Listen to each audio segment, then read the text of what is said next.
Hey everyone, so I am here with Coach Mikes from 100 Thieves. So first, I just want to ask you what you have been up to since VCT lock-in, and how has this, I guess, past 2 to 3 weeks been for you? Pretty good. Pretty much right as the event ended. I think like the day after we got on our flights and we were staying at the airport and everyone was just ready to go back to practice immediately. We felt like we learned a lot at the event from the things that we tried out about what we need going forward, that we changed from our Red Bull event in the off season.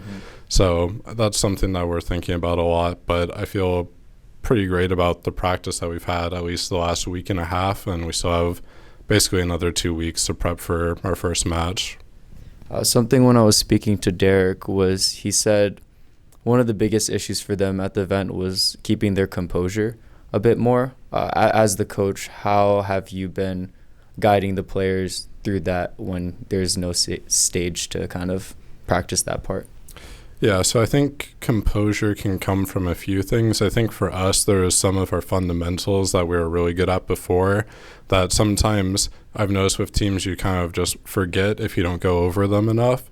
So I think that's one thing that we've been looking at recently is just like rehashing everything, even if it feels like really basic. It's just like, okay, these are things that if we think these out and we're thinking about them in practice all the time and ready for the matches, then you'll have it come match time instead of, oh, we expect you guys to remember like these 8 million things all the time. So we've been mostly just going over that stuff, and I think we'll be fine for matches again. Can I ask you about the adjustment of having cryocells in the team in 2023, since 4 of the 5 players are the same from 2022? How has that progress been, and have there been any major adjustments as a coach slotting him in, or is it mostly just issues outside of just having a new player on the team? So we really like Matt. He's really calm, really smart, very relaxed with his aim and everything like that, really mechanically gifted. I think for Red Bull, we just played to his strengths completely. So we played like a lot of jet and chamber because obviously chamber is still good then. Yeah. That's what we based everything around. And then for me, I just kind of like to know what players' limits are, what we could do in the future. So we had him playing Rays, we had him playing Omen, because now in the future we know what works, what doesn't work, if we want him to play a different agent, what we need to do to prep him to play that agent ahead of time. So that's what always been my philosophy. It's like, yeah, we know that he's good at jet, but in the future, maybe there's a meta without jet. And this is the split that really matters for us for Tokyo and then champs eventually. So yeah, I want to ask you a bit more about the philosophy aspect, because in media, as well as just when I've spoken to players before, they really highlighted you as someone I guess they'd credit for a lot of their growth as a player. So I guess, are there certain values or standards that you live by as a coach that you always want to have in your system when developing players? Like, what do you feel like is your strongest asset as a coach? I think player development is something that I've really fallen in love with this roster, because most people probably forget the part when we first announced the roster last year that everyone's like, oh, who are these guys? Because we dropped some pretty big names that were pretty tenured, and we're bringing in younger kids who have been playing in like tier 2, tier 1.5. But I think as long as you have players that are interested in growing and are motivated to do that, the development part becomes pretty easy, because just looking at, okay, what are the gaps in your game and how can we break that down? Because I feel like if you want to be a championship contending team, everyone has to be having multiple layers to their game. Like, obviously lots of players coming up are really good mechanically, but how are we going to get you to the point that you're outthinking your opponents and you can call a mid-round or something like that? Because we value that a lot on our team, as everyone has good ideas. We just need to figure out how to incorporate that in the round. So I think just teaching them kind of that game knowledge over time has really helped people out a lot. And they have good ideas as well, and they ask a lot of great questions. So that helps out a lot too when they're really motivated to learn. It seems like from the way you're describing it is, you're looking for someone that has just raw natural abilities if they're a younger player, but then you want to see someone that is asking the right questions, good cultural fit into the piece, and then if they're, I guess, coachable. Would you say that's how you would summarize like your philosophies? Yeah, I've kind of had the debate in my head about like coachability in the past, because I feel like when the player is ready to be coached, then it's all like it goes pretty quick. Sometimes it may just not be the right time for them, or they need to have that realization of, I need to be more than what I am right now. Because I feel like in the game right now, since the start of the game, there's been so many great mechanical players that come out of nowhere. Like literally on our roster, like Cryo, Bang, Trent on guard. There's so many people that come out of the woodworks. Leo on Fnatic, Aspas on Loud. There's just so many of these young players that are all mechanically gifted, but you need something that separates yourself from everyone else, because if everyone's mechanically gifted on the come up, you need something that kind of pushes the edge to your favor when you're trying to get on a roster.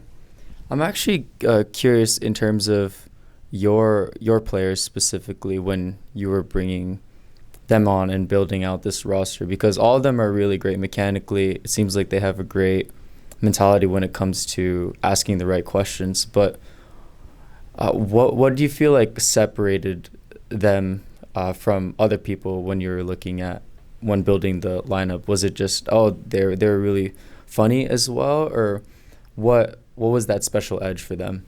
I think a lot of it comes down to attitude, because I think in esports, sometimes people just expect things to come to them if they have like good performances, or maybe they were on good teams in the past. But I think what I really liked about everyone was they had like a positive outlook. They wanted to work hard. They wanted to do things together, which is another thing that I think is important, having a team that can actually like stand being together outside of practice. Because I think there's been a lot of teams in esports in the past that's like, okay, practice is over, I can't deal with these guys anymore, like I'm just like separated. So that's one nice thing about our team, is just kind of like it's a group of friends basically, and we can go do whatever and joke around. So I think we got kind of lucky with that. You can't really tell how that's going to work out really when people are around each other all the time, but yeah, I would say attitude is probably like the biggest part of it. Just have a couple more questions for you, but I just wanted to ask, going from 2022 to 2023, you've slotted into the head coach role. I just want to ask, has your role changed, or are you still relatively doing the same things that you were in 2022? So it's changed in some ways, because obviously like as head coach you kind of have to make final call on stuff like that. So before that was Sean, if there's something that he wants to decide, because as the head coach, I think along with the IGL you kind of have to enact your vision, because if you're not playing out your vision of the game, it feels kind of alien, and you're never going to be able to know if you have that confidence of like, okay, what I think about the game is correct. So I feel like that's pretty important for coaches. I think in terms of strategy, I'd probably mix it around a little bit more in terms of what each person brings, or what I'm responsible on the day-to-day, or what types of fundamentals I teach. But I think for myself, I consider myself pretty fortunate, because on Envy I got to work with FNS, and he taught me a lot about the game, and then being able to work with Sean and then learning a lot from him about how he sees the game. I feel like both those guys have set me up pretty well for the role that I'm in now. And then just final question for you, as the coach, looking at some of the other teams in the Americas leagues, as someone that's focused on development and developing players, are there lineups that maybe the community is underrating a bit and you think have potential to, squeak into that dark horse race in contention for Tokyo? I think the biggest example probably before was like Energy. I thought it was kind of funny that everyone was sleeping on them, because you have the optic core of guys, you have Chet, and then Artis is a really good player, and then Sam was probably like the one people had most questions about, but I think he's kind of dismissed all of that with his play at lock-in. So that was my lineup before.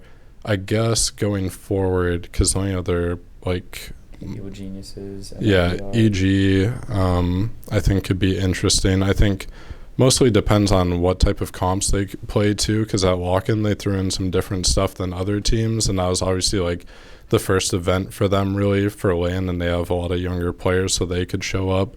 I think C9 is like the biggest question in everyone's mind, because they're like, they're picking up like allegedly a college player and then a guy from tier 2. But I think it could be pretty interesting because knowing MC, those are his kind of guys. I think everyone forgets, like with the guard, not many of those guys were really like on the map, and then he just pulls this Trent kid out of nowhere. So I think that's kind of his magic that he works. So even if they're not like the number one team in NA, like people are projecting them to be, I feel like they could still pull out some solid wins maybe.